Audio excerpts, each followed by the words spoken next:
This is Kuya Nin's Amazing Stories, audiobook specials. The Shadow Out of Time by H.P. Lovecraft. Chapter 2. My reabsorption into normal life was a painful and difficult process. The loss of over 5 years creates more complications than can be imagined, and in my case there were countless matters to be adjusted. What I heard of my actions since 1908 astonished and disturbed me, but I tried to view the matter as philosophically as I could. At last, regaining custody of my second son, Wingate, I settled down with him in the Crane Street house and endeavored to resume my teaching, my old professorship having been kindly offered me by the college. I began work with the February 1914 term, and kept at it just a year. By that time I realized how badly my experience had shaken me. Though perfectly sane, I hoped, and with no flaw in my original personality, I had not the nervous energy of the old days. Vague dreams and queer ideas continually haunted me, and when the outbreak of the World War turned my mind to history, I found myself thinking of periods and events in the oddest possible fashion. My conception of time, my ability to distinguish between consecutiveness and simultaneousness, seemed subtly disordered, so that I formed chimerical notions about living in one age and casting one's mind all over eternity for knowledge of past and future ages. The war gave me strange impressions of remembering some of its far-off consequences, as if I knew how it was coming out and could look back upon it in the light of future information. All such quasi-memories were attended with much pain, and with a feeling that some artificial psychological barrier was set against them. When I diffidently hinted to others about my impressions, I met with varied responses. Some persons looked uncomfortably at me, but men in the mathematics department spoke of new developments in those theories of relativity, then discussed only in learned circles, which were later to become so famous. Dr. Albert Einstein, they said, was rapidly reducing time to the status of a mere dimension. But the dreams and disturbed feelings gained on me, so that I had to drop my regular work in 1915. Certainly the impressions were taking an annoying shape, giving me the persistent notion that my amnesia had formed some unholy sort of exchange, that the secondary personality had indeed suffered displacement. Thus I was driven to vague and frightening speculations concerning the whereabouts of my true self during the years that another had held my body. The curious knowledge and strange conduct of my body's late tenant troubled me more and more as I learned further details from persons, papers, and magazines. Queernesses that had baffled others seemed to harmonize terribly with some background of black knowledge which festered in the chasms of my subconscious. I began to search feverishly for every scrap of information bearing on the studies and travels of that other one during the dark years. Not all of my troubles were as semi-abstract as this. There were the dreams, and these seemed to grow in vividness and concreteness. Knowing how most would regard them, I seldom mentioned them to anyone but my son or certain trusted psychologists, but eventually I commenced a scientific study of other cases in order to see how typical or non-typical such visions might be among amnesia victims. My results, aided by psychologists, historians, anthropologists, and mental specialists of wide experience, and by a study that included all records of split personalities from the days of demonic possession legends to the medically realistic present, at first bothered me more than they consoled me. I soon found that my dreams had, indeed, no counterpart in the overwhelming bulk of true amnesia cases. There remained, however, a tiny residue of accounts which for years baffled and shocked me with their parallelism to my own experience. Some of them were bits of ancient folklore, others were case histories in the annals of medicine, one or two were anecdotes obscurely buried in standard histories. It thus appeared that, while my special kind of affliction was prodigiously rare, instances of it had occurred at long intervals ever since the beginning of men's annals. Some centuries might contain 1, 2, or 3 cases, others none, or at least none whose record survived. The essence was always the same. A person of keen thoughtfulness seized a strange secondary life and leading for a greater or lesser period an utterly alien existence typified at first by vocal and bodily awkwardness, and later by a wholesale acquisition of scientific, historic, artistic, and anthropologic knowledge, an acquisition carried on with feverish zest and with a wholly abnormal absorptive power. Then a sudden return of rightful consciousness, intermittently plagued ever after with vague unplaceable dreams suggesting fragments of some hideous memory elaborately blotted out. And the close resemblance of those nightmares to my own, even in some of the smallest particulars, left no doubt in my mind of their significantly typical nature. One or two of the cases had an added ring of faint, blasphemous familiarity, as if I had heard of them before through some cosmic channel too morbid and frightful to contemplate. In 3 instances there was specific mention of such an unknown machine as had been in my house before the second change. Another thing that worried me during my investigation was the somewhat greater frequency of cases where a brief, elusive glimpse of the typical nightmares was afforded to persons not visited well-defined amnesia. These persons were largely of mediocre mind or less, some so primitive that they could scarcely be thought of as vehicles for abnormal scholarship and preternatural mental acquisitions. For a second they would be fired with alien force, then a backward lapse, and a thin, swift fading memory of unhuman horrors. There had been at least 3 such cases during the past half-century, one only 15 years before. Had something been groping blindly through time from some unsuspected abyss in nature? Were these faint cases monstrous, sinister experiments of a kind and authorship utterly beyond sane belief? Such were a few of the fullest speculations of my weaker hours, fancies abetted by myths which my studies uncovered. For I could not doubt but that certain persistent legends of immemorial antiquity, apparently unknown to the victims and physicians connected with recent amnesia cases, formed a striking and awesome elaboration of memory lapses such as mine. Of the nature of the dreams and impressions which were growing so clamorous I still almost fear to speak. They seemed to savor of madness, and at times I believed I was indeed going mad. Was there a special type of delusion afflicting those who had suffered lapses of memory? Conceivably, the efforts of the subconscious mind to fill up a perplexing blank with pseudo-memories might give rise to strange imaginative vagaries.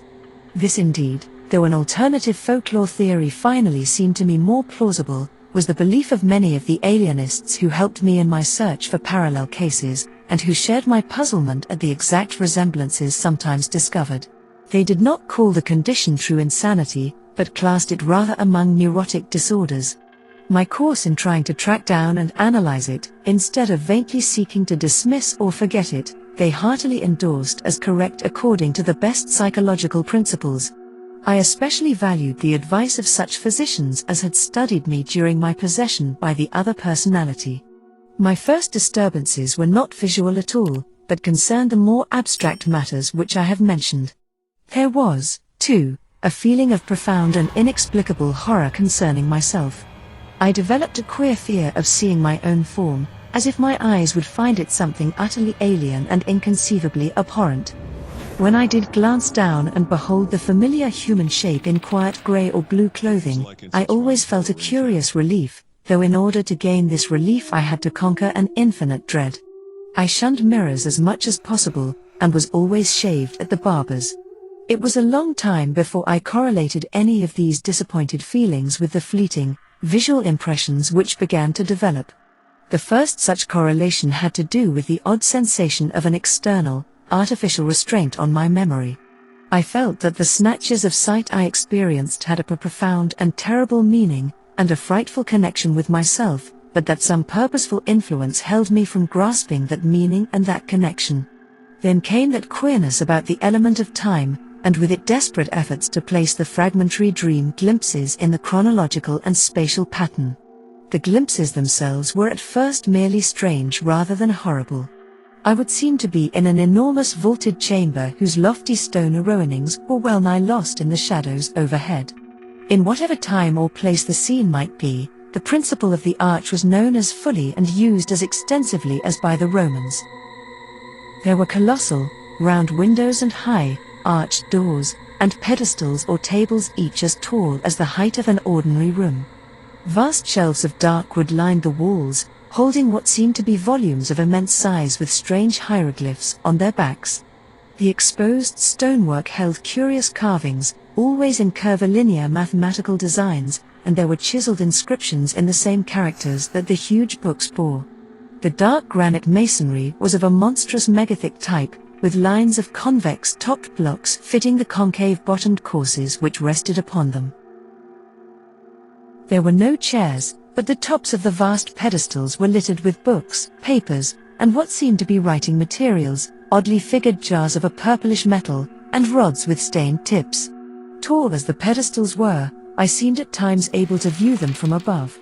On some of them were great globes of luminous crystal serving as lamps, and inexplicable machines formed of vitreous tubes and metal rods. The windows were glazed, and latticed with stout-looking bars. Though I dared not approach and peer out them, I could see from where I was the waving tops of singular fern-like growths. The floor was of massive octagonal flagstones, while rugs and hangings were entirely lacking. Later I had visions of sweeping through cyclopean corridors of stone, and up and down gigantic inclined planes of the same monstrous masonry. There were no stairs anywhere, nor was any passageway less than 30 feet wide. Some of the structures through which I floated must have towered in the sky for thousands of feet. There were multiple levels of black vaults below, and never-opened trapdoors, sealed down with metal bands and holding dim suggestions of some special peril. I seemed to be a prisoner, and horror hung broodingly over everything I saw. I felt that the mocking curvilinear hieroglyphs on the walls would blast my soul with their message were I not guarded by a merciful ignorance. Still later my dreams included vistas from the great round windows, and from the titanic flat roof, with its curious gardens, wide barren area, and high, scalloped parapet of stone, to which the topmost of the inclined planes led.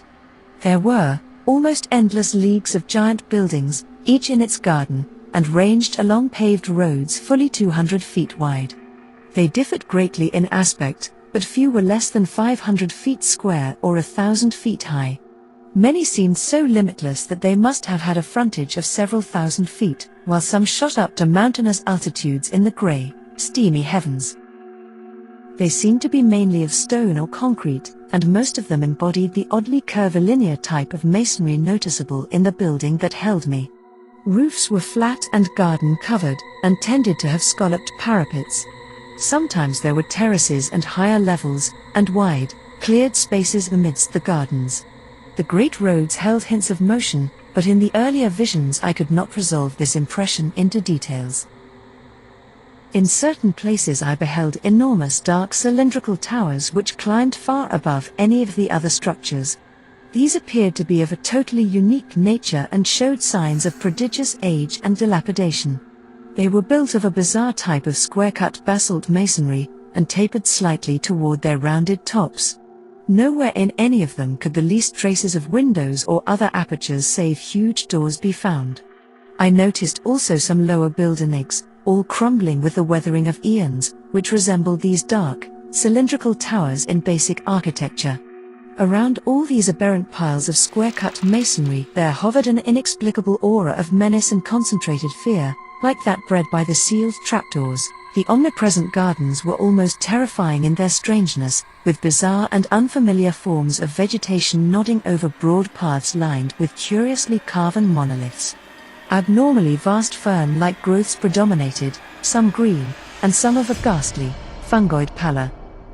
Among them rose great spectral things resembling columnitae, whose bamboo-like trunks towered to fabulous heights. Then there were tufted forms like fabulous cycads, and grotesque dark green shrubs and trees of coniferous aspect. Flowers were small, colorless, and unrecognizable, blooming in geometrical beds and at large among the greenery. In a few of the terrace and rooftop gardens were larger and more blossoms of most offensive contours and seeming to suggest artificial breeding. Fungi of inconceivable size, outlines, and colors speckled the scene in patterns bespeaking some unknown but well-established horticultural tradition.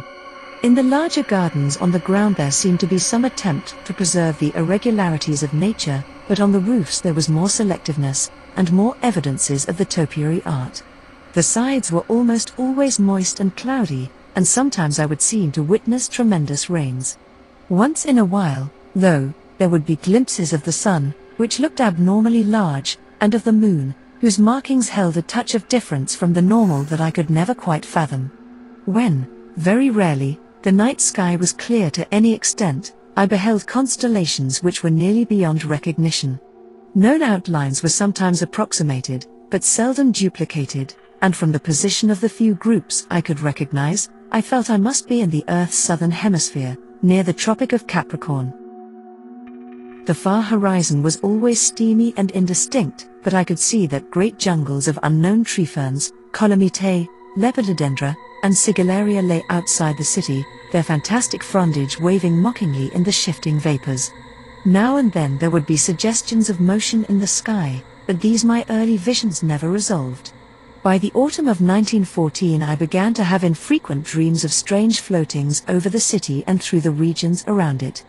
I saw interminable roads through forests of fearsome growths with mottled, fluted, and banded trunks, and past other cities as strange as the one which persistently haunted me.